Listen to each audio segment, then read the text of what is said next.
welcome to Monday's Cook Along. Today we're doing Irish stew, and I've moved my camera so it's in a little bit of a different place, so I'm hoping you guys will be able to see everything.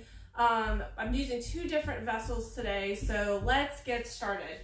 So today I'm going to do Irish stew, and it says to use a Dutch oven, and we're going to use a Dutch oven for the meat and then a different Dutch oven for yes, perfect. So we'll be using a different Dutch oven for, normally we do one for meat and the potatoes, but what we're going to do tonight is I'm going to do the potatoes in the quick cooker to show you guys how you can adjust a recipe if you need to. So I've got our kitchen scale right here, and I'm going to measure out 2 pounds of potatoes. So it's usually about 3 medium-sized potatoes is about 2 pounds. So just to double check, you'll stick it on here. And it's in ounces right now, but I can change the unit just by pressing a button. And so now it's in pounds, and I can change the unit again and have it in grams. So just a touch of a button, and it can do it while the stuff is sitting on there. So you don't have to tear it and then switch it. You also don't have to flip underneath and change the unit. So that's kind of cool as well. So I've got my 2 pounds of potatoes, and I'm gonna get my trusty flexible mats out. These guys are free this month. We're in the month of March, so they're free this month when you pick out $80 worth of tools. And I am just going to give these a quick peel and pop them in the quick cooker. So my favorite peeler, these have already been washed. I washed them earlier today. So my favorite peeler is the serrated peeler. I use it for absolutely everything. There is a vegetable peeler, but I just really like the serrated peeler. I'm very utilitarian with my tools, so I always like to have something that does multiple things. So say hello when you come to watch. People tell me all the time, I watch your videos. Please leave a comment and say hi so I know, so I can send you a quick message and just say thank you. And to see what things that you might find really helpful in your kitchen, because that's the whole point of this little show I do, is to help you guys in your kitchen and make you see that how easy cooking really can be. Because I hear people all the time, they're like, I just can't cook. And a lot of times it's just a little bit of know-how. I'll tell you guys a story. So this weekend I cooked breakfast, and I haven't really cooked big weekend breakfast like sausage and bacon and biscuits and all that in a really long time. My husband's been doing it because I usually cook during the week, and then I also cook for a living, right? So he wants to give me a day off. Well, I've been so out of practice of making biscuits that I totally forgot to put in the baking soda and baking powder. So I totally wrecked them and had to toss them because they were gross. It just didn't work out. Okay, so I'm gonna get my knife, and I'm gonna do a quick chop of these. And these are gonna go in the quick cooker, and for just about 5 minutes is what we're gonna set it to. So it'll be a total of 15 minutes, but I won't have to stand over the pot. So they just go in the main pot, or you could do them in the ceramic pot if you wanted to do the beef stew in the quick cooker. You can do this entire recipe on the quick cooker, but for this kind of thing using stew meat, I think it tastes so much better when you do slow cook it. So sometimes you just have to slow cook it, but you could do the same thing if you didn't want to do the Dutch oven. You could do this in your Rock and do the beginning part, the sear part and everything, and then put it on slow cook in your slow cooker in your Rock, and leave it for the day, so if you're leaving the house. But if you're not leaving the house, if you're working from home, you can totally start this in the morning, take a morning break, and put all this together, and then let it just sit on the stove and cook all day. Back in the day when people worked from home all the time, or you were just a stay-at-home mom, that's how you would get dinner done. So if you're watching, please say hello. If you're watching on replay, please hit replay, type replay, so that I know when you saw it. If this is different, that a different day that you're watching, you can tell me that too. Okay, so in your quick cooker, so I have, oh, hey, Aunt Brenda, I need to send you some more recipes for your air fryer. I haven't forgotten. I actually just got a whole bunch together, so I'll send them over an email here in the next day or so. So we're going to do 2 pounds of potatoes. I cut them in about 1-inch pieces. I'm going to add a cup of water because with your quick cooker or pressure cooker, you always want at least 1 cup of water, okay? Never use your pressure cooker without adding some water. So let me go ahead and add some water. Short.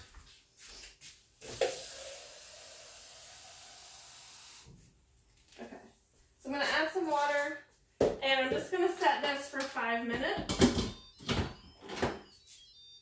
Actually, I'm going to squeeze some garlic in there, and then I'll add the butter later. At the end, I'll add butter.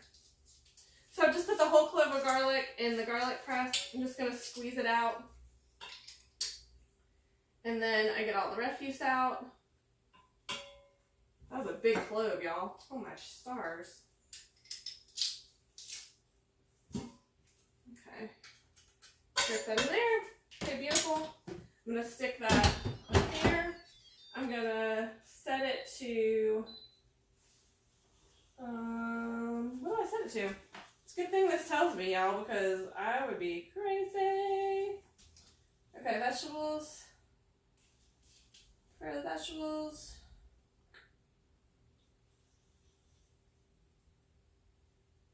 Ba, ba, ba. It just tells me 5 minutes. I guess on custom maybe? Because it doesn't say vegetables. So let's see. Actually I'm going to set it to, I'll just set it to custom. And then custom time.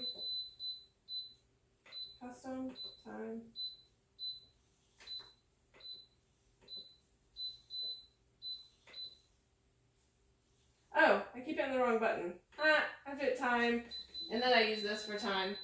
You know, sometimes your brain just doesn't work. Okay, so I've got that going. So I have my beef over here. Let me throw these in a bowl. It's always good to have like a trash bowl nearby. This is a tip that I've picked up over the years from God knows who. Just toss a trash bowl there so then you can kind of see what's up. Okay, so for the beef stew part, I'm going to heat olive oil in a large stock pot. So I'm going to do it in this Dutch oven. And for my olive oil, I would be missing in action apparently. Oh, here we go. I guess my husband picked up after me today. So I need a tablespoon of olive oil. So I'm just going to put about a tablespoon of olive oil in there. And then I'm going to heat it. Okay, so here is a tip, guys. So, depending on your pot, sometimes you want to heat your oil first, like this. Sometimes you want to heat your pot first. Most of the time, you want to heat your pot first and then add your oil. Because you don't want to overheat your olive oil. Because it has a lower smoke point. And a lot of times, you damage your cookware. And you also create a big issue when you overheat your oil. So I'm really going to watch this because I really should have heated my pot first and then add my oil. But sometimes you just have an issue. Okay, so we're going to do a pound of stew meat, and I've already got it in 1-inch cubes. They've already had it cut for me. So I'm actually going to just take half of this out of this. My husband got 2 pounds, and I'm just going to do 1 pound for this, and then I'll use the other pound for something else. So I'm just going to stick this in a Ziploc bag. Now, if I want to be really picky, I can get my scale back out and I can measure and make sure that it's 2 pounds. And just pile it up on here. Change the unit. That's a pound.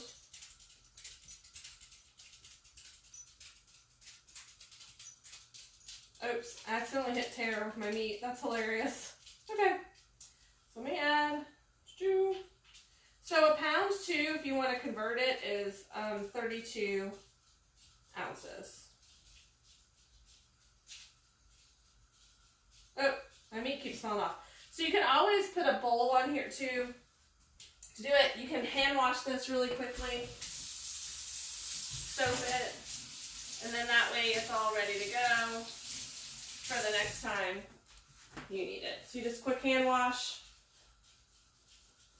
You can also sanitize it. A lot of people are a little nervous about having meat on it, so you can also sanitize it with a little bit of alcohol. Oops, let me see. Okay, I thought that was better. That way you're not like looking way up high at the ceiling. Okay, so here we go. We've got this going. We're gonna season the beef with salt and pepper. So let me grab that.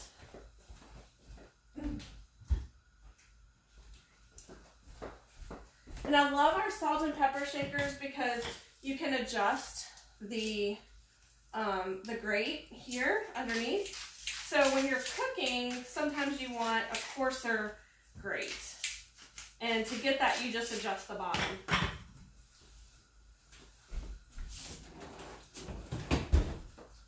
So I'm just gonna make it a little coarser so I get a nice coarse grate. And there's nothing better than fresh ground pepper. It just makes the dish really, really good. Okay, so we're going to heat olive oil, season beef with salt and pepper, add the beef to the stock pot, and we're just gonna brown it. So our oil's about ready to go, so I'm actually just gonna take this and then just toss it in here. And this is our cast iron stock pot. So it's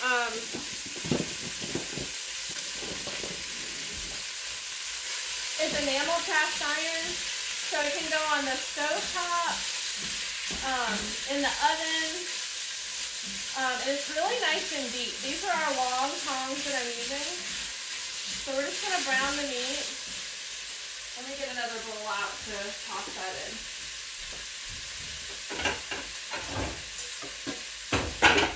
I'm gonna use our insulated bowls for when that's done. I've got the lid that's just gonna hang right there. So let's see, 2-3 minutes and set aside, so I'll set it aside in there.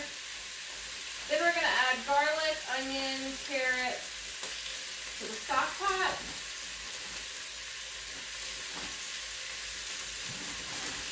And then we're just gonna let it cook.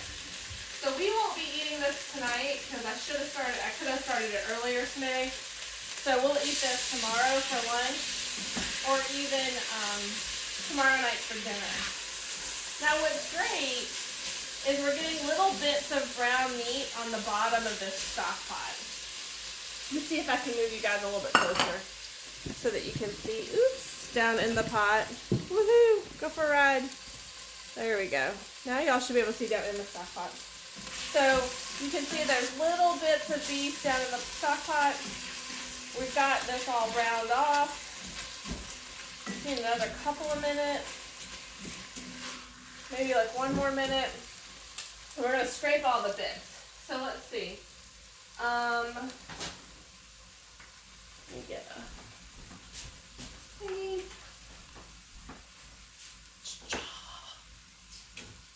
Okay. So we're gonna need an onion. All right, so let me get a new mat and clean my knife.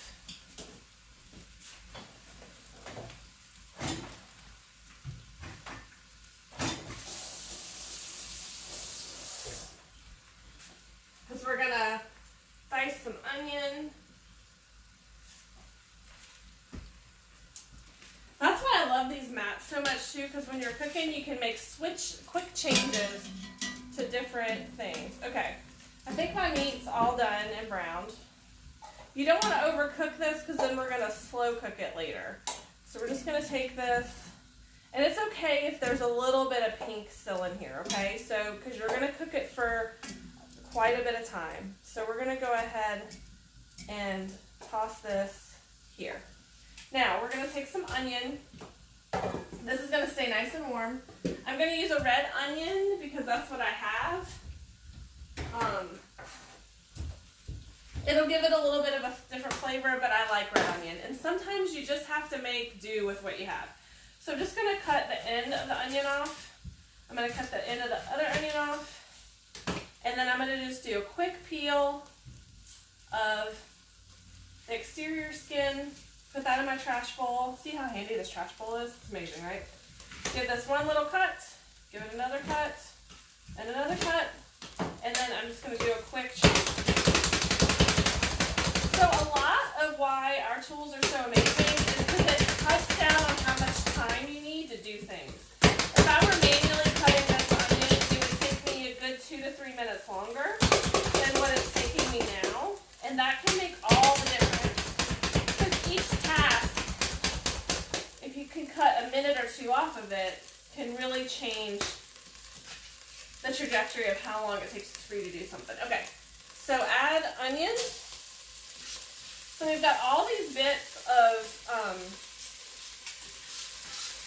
brown meat in the bottom of the pan, and that's what's going to make our gravy and make it really nice and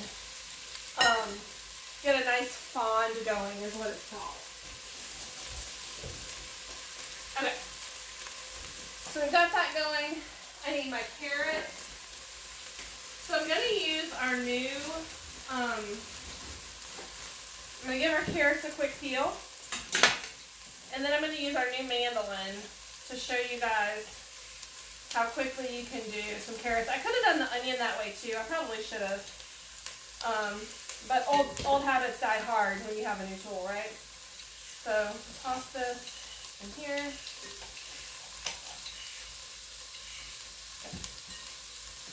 And actually, I'm going to move this pan over to this other eye so that you guys can see a little bit better. There. That way I'm not blocking the view.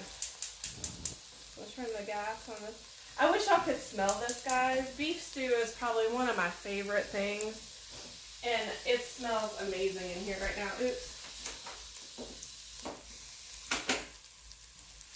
Okay, so there's a tip too. Always make sure that your quick cooker has the button up and that the little steam thing is in the right direction because it wasn't working right. Okay, so let me get my mandolin out.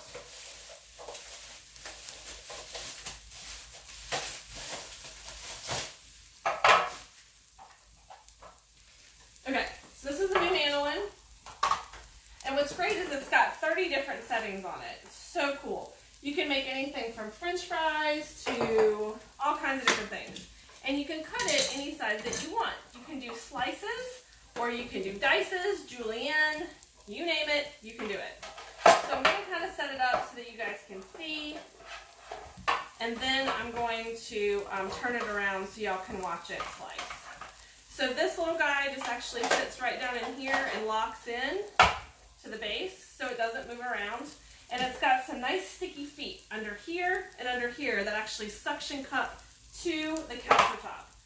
Over here, you twist this open. Well, in a perfect world, you twist this open. There we go. And then you open this little thing. All your blade is in here. So you can see your blade is sticking right in here. So you put the hopper on here and it locks into place with that same green button. And then we are going to slice these carrots. So I'm going to adjust the back to slice. And I want them to be a little bit thick. So I'm going to move it to the 3 spot, I think is where I want it to be. But the great thing is you can do it however you want. So let me turn this around so you can see the shoot. I'm literally just going to stick the whole carrot right in here. And I'm going to hold it down and push down until I get however many slices I want. And then I'll use the food pusher to finish it off. So let me cut just the ends off so I don't get those in my stew. Okay, toss those in my trash bowl. Okay, so I'm just going to stick my carrot in there and I'm just going to slice.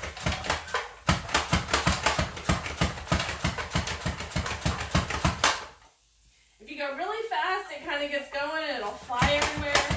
You don't want to move too fast because it kind of flies out of the bowl, which I guess can be kind of fun sometimes. You know, we have to have our fun in different ways, right? So slice it all the way down, and then do the other one.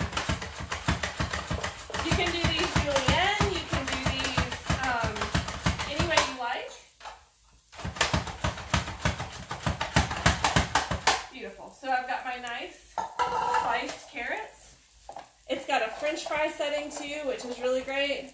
Yes, no more fingers and knuckles. You're totally true. Yes, Marion, this is really a cool tool. I love that it kind of replaces a whole bunch of different ones. Like, I mean, really, I could have diced my onions with that too. I've cut 2 pounds of potatoes in under 30 seconds. So super amazing. So I've got this going over here. I need to go ahead and add my carrots. And I'm supposed to have a leek, but the store was completely out of leeks. And sometimes you just have to use what you got, right? Just the way it is. So I hope you guys can see that we have, let me turn you guys down just a little bit. I hope you guys can see like kind of the browned bits down here in the bottom of the pan. We're actually going to scrape those off here in a minute, and that's what's going to give our pot roast, our Irish stew, a really great flavor. So we're going to cook this until the carrots are tender. I do need to add some more garlic to it. So I buy garlic by the bulb because it's so easy to use the press to get it in there. If something calls for 2 cloves of garlic, I usually do 3 cloves. Just because. Let me get my actual tool.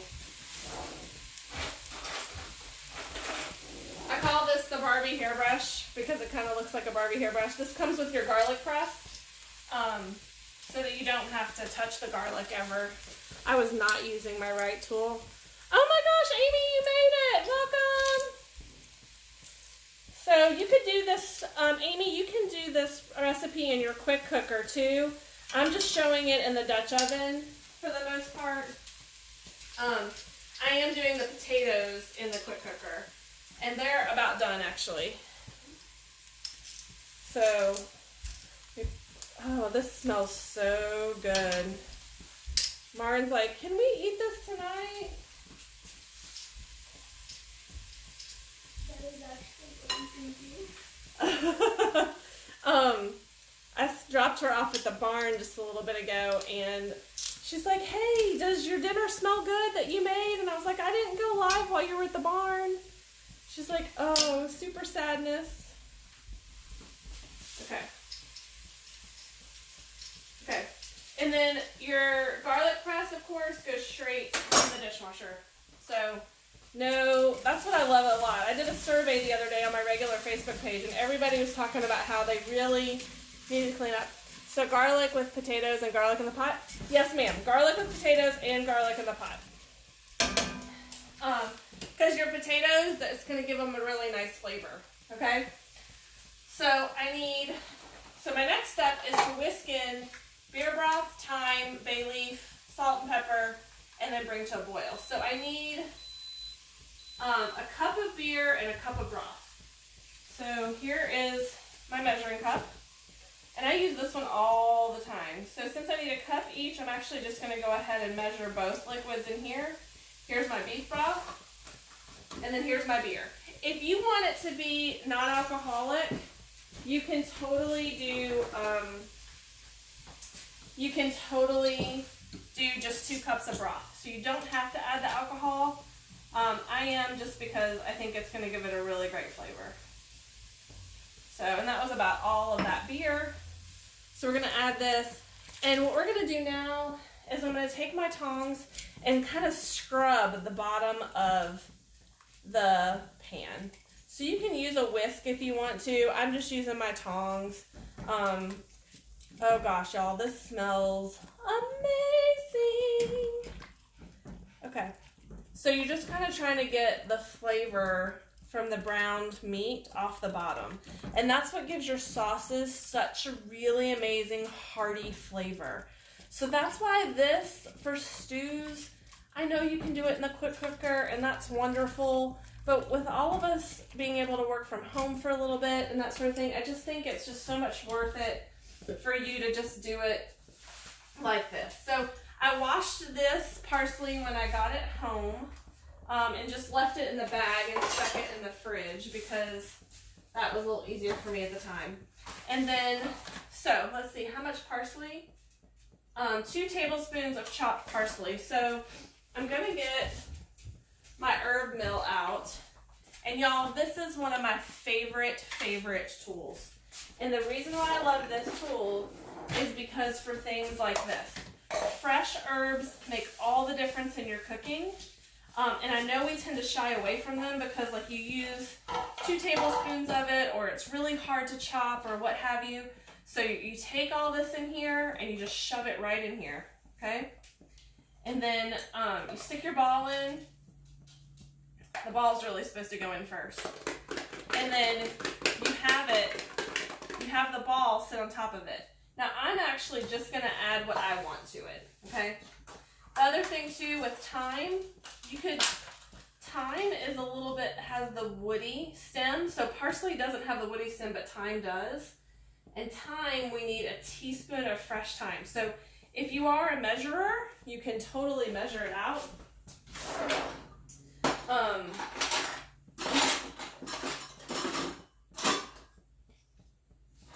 So I like the adjustable measuring spoons for those because they lay real flat. And the best thing to do is to take and just go in reverse of how the leaves are and kind of drop the leaves in there. I know this takes a little bit of extra time, but oh my gosh, y'all, fresh herbs makes all the difference in your cooking. If you can't get them for some reason, that is totally fine. You can totally use bottled ones, but even when you get fresh herbs, with the herb tools that we have, you can actually just dry them out for later too, and they're going to be a lot more potent than even the dried stuff that you go ahead and buy in the store. So if you guys are commenting, I will read your comments as soon as I can. I just want to make sure that I am staying on track and not spending too much time. We've already been going for about 30 minutes. A lot of this stuff you could prep ahead of time too. So like the thyme that I'm doing, you could do that when you get back from the grocery store that day. It takes just a couple of minutes. And that's really the key when you're cooking, is seeing what things you can do ahead of time that just take a couple of minutes and don't take a ton of time. So, okay, so I've got thyme done. I've got my parsley done. I've whisked in my beer and my broth. So I'm gonna add my thyme, and now I'm gonna add my parsley. So see how awesome this is? It just like, oh y'all, this smells amazing. I might eat some tonight because it's just so good. I'm just gonna have to take me a little, it'll take a while to cook. Okay, so here we are with this. Whiskey and beer, blah, blah, blah. Okay, and then I'm gonna turn the heat up a little bit. Now the beautiful thing about cast iron is it can take the heat. So I'm gonna bring it to a boil and reduce and simmer. So I need a bay leaf, and these have amazing medicinal qualities, guys. It's really, really good for you. Bay leaves are kind of a nice diuretic. Oh, I think I forgot the tomato paste. I did. So I forgot the tomato paste, but I will totally add it right now. It will not be the end of the universe. This is just going to give it a little bit of a heartier taste. Okay, let me go here. And then with tomato paste, this is where I use this little gem. So this is the mini measure-all. You can adjust it to a tablespoon. And I'm going to get just one of my fun little spoons that I've had since my kids were babies. And I'm just going to measure out a tablespoon. What's great is you can get a really nice exact measure for things like paste and stuff like this.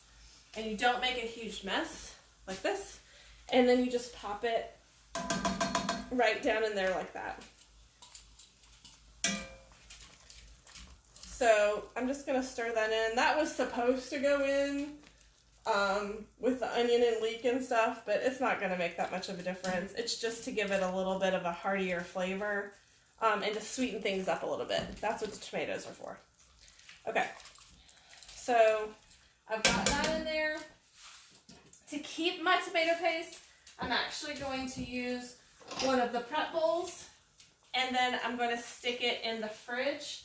Another thing you can use is our herb freezing trays or anything like that, and you can freeze it in individual increments.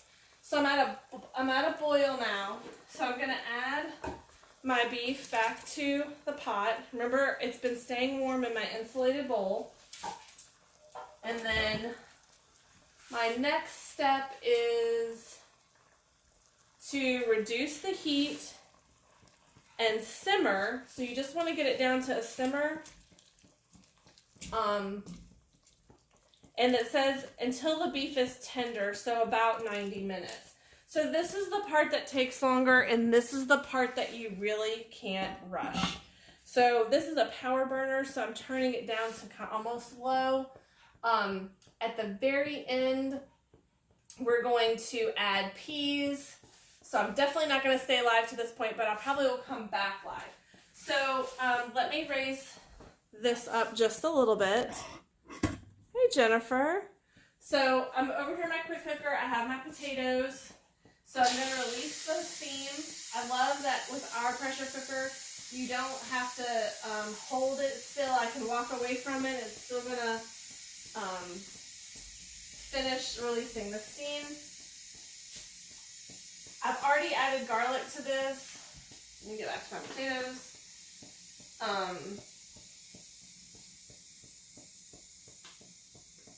Okay, so I just need half and half and butter. So a half a cup of half and half.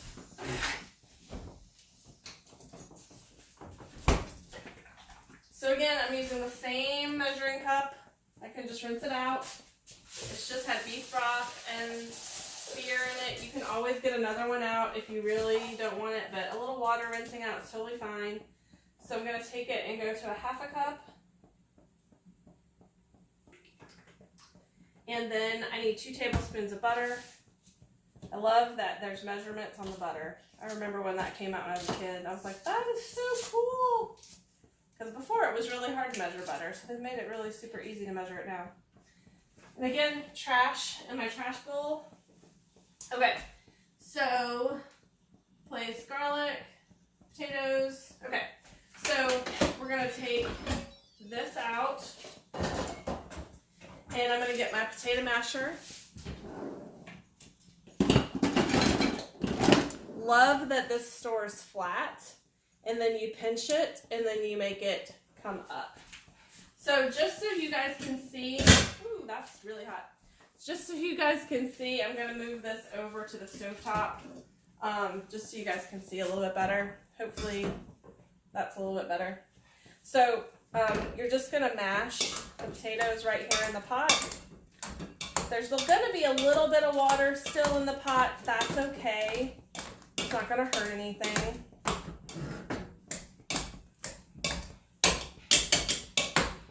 Okay, so then we're going to add, I like to add my butter first. It's just a preference. I don't know that it really makes that much of a difference. Jennifer might be able to tell me if it makes a difference. She is a consummate chef. You could also do this recipe with cauliflower rice if you wanted instead, or polenta if you want to stay away from the starch of the potatoes. I am a potato friend, so I wanted to do potatoes. Okay, so I'm going to add a little bit of cream, the half and half, and then I'm just going to mix them until they're all smooth and creamy. You can add more garlic if you feel like it needs it. A little bit of salt and pepper. Totally fine. I like to add a little bit of pepper. And Rowan really likes garlic in his. And then these, I can even rinse out my insulated bowl, or if I have a second one, I'm going to wash this out and put my mashed potatoes in here. And what's great about these bowls too is, like, I've even put these in the refrigerator with hot food in it until my husband can get home, and he said that it's still warm in the insulated bowl when the kids have accidentally put it in the refrigerator. So I love that these are so super versatile. So I'm going to take my mashed potatoes and put them in this insulated bowl. This is still really hot. So I'm going to just hold it like this. and do that. And then these will stay warm, so if the kids do want some of these tonight, they can go ahead and have some mashed potatoes. And some nights we just do that. We'll have like mashed potatoes and salad, you know? Like, dinner does not have to be gourmet every night to be delicious. I mean, let's face it, there's some nights we eat cereal for dinner, right? Like, so don't get so caught up in the fact that you have to have like the most perfect meal on the table every night. So these, you can see, are already steaming up, so it's keeping it nice and warm. And we're just letting this kind of simmer. So this is kind of still boiling, so I'm going to turn the heat down. And actually, I think I'm going to move it to this other eye. I have this power burner on my stove, and it just makes it super duper hot. So let me move this over. And then I'll post a picture of the finished product, because remember, we've got like 90 minutes. So we're looking at another, hour or so before we do it. But before I go, I want to show you guys the other color that this comes in, because it's just a limited time. And it is absolutely gorgeous. And we have all of our cast iron Dutch pieces come in this color. I'm literally opening this box. It has not been opened yet. But I just want you guys to see how pretty it is. Isn't this gorgeous? Look how pretty. I mean, I think I want it just because it's this pretty. And I probably should have done it in this one. But, I already had the gray, not already used the gray, and I haven't used the blue. So I may end up doing a drawing or something for this, just because I think it could be so fun. But a robin egg blue is so pretty, gorgeous for the Easter holidays coming up. And it looks like we might actually be able to have people in our homes, which could be that amazing. So I definitely wanted to take a moment and show you guys this. Let me set that back down in the box. My cats love boxes, so if I don't get it back in the box pretty soon, they like start thinking it's their box. Put it in there. Beautiful. The cats were actually sitting on the box earlier. Is that not hilarious? So anyway, so we got 90 minutes for this. I'll post the picture when it's done. But with St. Patrick's Day coming up, I thought Irish stew was definitely on the menu. I know we went a little bit longer than 30 minutes tonight, but I hope it was really helpful for you. And like I said, you could do this whole dish in the quick cooker as well, which it would cut down on time. Like dinner would be ready right now. You could have it done in about 30 to 40 minutes. The meat's just not going to be as tender. And I think that's what's really great about a stew. So anyway, the next thing that I'll do is in a small bowl, I combine butter and flour, and then I add that to the stock pot until it's thickened. And that's how you're always going to thicken things. If you don't want to use flour, you can do the same thing with cornstarch. So anytime you see a recipe that says add flour to thicken, you can always do the exact same thing it's telling you to do with flour, but with cornstarch, and then that takes the gluten out of it. So it's very helpful for your friends and family who are gluten-free. And it's not that much of a change. So you would just take butter and flour and mix that butter and cornstarch and mix that together, and then add that to the stock pot and let it thicken up. So I hope you guys have a great evening. Thank you so much for watching. If you are finding this helpful, I know that your friends will too. So have them like my page, add them to my VIP group, and there's more fun things happening in my kitchen coming up really soon in the future that is not on any social media platform. So stay tuned, and y'all have a great evening. Thanks for watching, and I will talk to you guys again next Monday.